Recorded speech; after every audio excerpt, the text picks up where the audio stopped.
Welcome to Faith in 5, a weekly video devotional designed to discuss practical spiritual concepts in 5 minutes or less. I'm your host, Mark Vandella. Can we just admit that money is weird? Like, not actual money. I mean, I guess it kind of is. We exchange, like, paper and we exchange pieces of coins, metal. But really, the concept of money is weird. We are weird about it. The way we engage money is weird. We're not supposed to talk about it. It's super taboo. And then we get it a little bit confused when it comes to faith. Oftentimes when we become Christ followers, or if we're raised in a church home, we have admittedly some odd views on money. And I think some of it is because of our propensity to want to go all the way one way or all the way another way. Either I have to have zero money in order to be a good Christian, or I need to just go make a ton of money and be loaded, filthy, stinking rich, and then none of it will matter. And neither are necessarily true. What the Bible asks us is to really manage our money.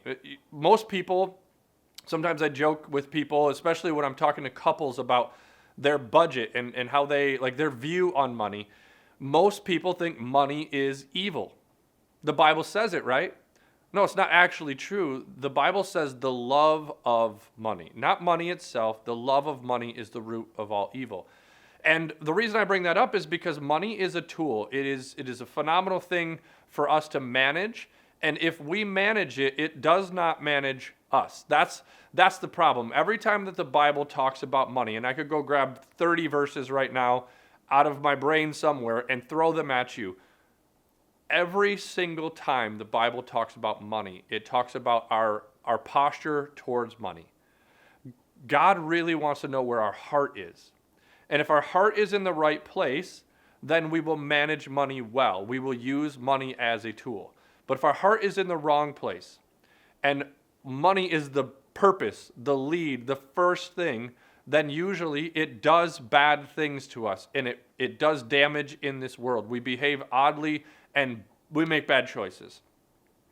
And so one of the Bible verses that I do like to reference and rely on when I'm setting financial goals, career success, money saving, and money accumulation goals, I like this verse a lot. It keeps me humble, and it keeps my posture towards money, appropriate.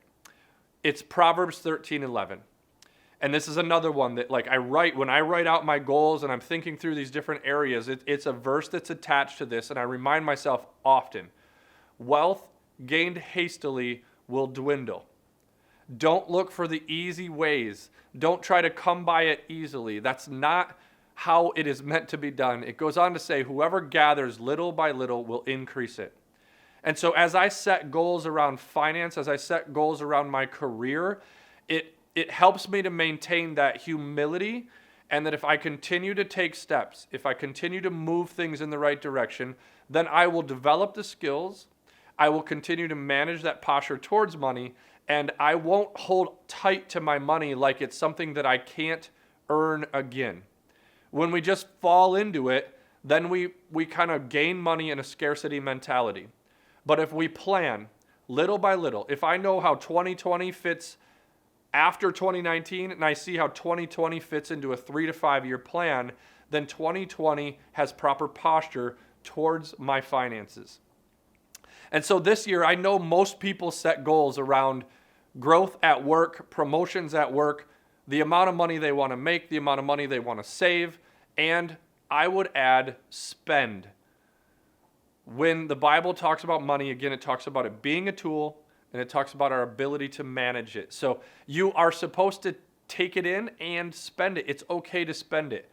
But make sure as you plan your goals around finances that you consider a couple of things.